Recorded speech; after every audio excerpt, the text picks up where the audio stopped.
আসসালামু আলাইকুম সুপ্রিয় শিক্ষার্থীরা, আশা করি তোমরা সবাই ভালো আছো।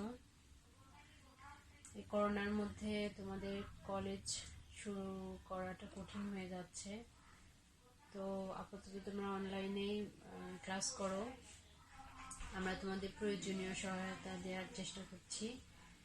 তো গত পর্বে তোমাদেরকে পড়িয়েছিলাম উৎপাদন ব্যবস্থাপনা ও বিপণনের প্রথম পত্রের প্রথম অধ্যায়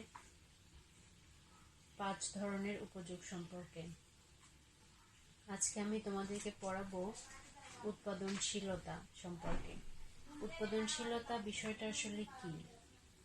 উৎপাদনশীলতা হলো নির্দিষ্ট পরিমাণ সম্পদ ব্যয় করে বা কাজে লাগিয়ে যে পরিমাণ ফলাফল অর্জিত হয় তার অনুপাতকে উৎপাদনশীলতা বলে। এই উৎপাদনশীলতা বিষয়টিকে বিভিন্নভাবে বিবেচনা করা যায়। একজন একই পরিমাণ সময় ব্যয় করে যে পরিমাণ কাজ বা উৎপাদন করে, অন্যজন তার চেয়ে বেশি কাজ বা উৎপাদন করলে বলা হবে পরের জনের উৎপাদনশীলতা বেশি।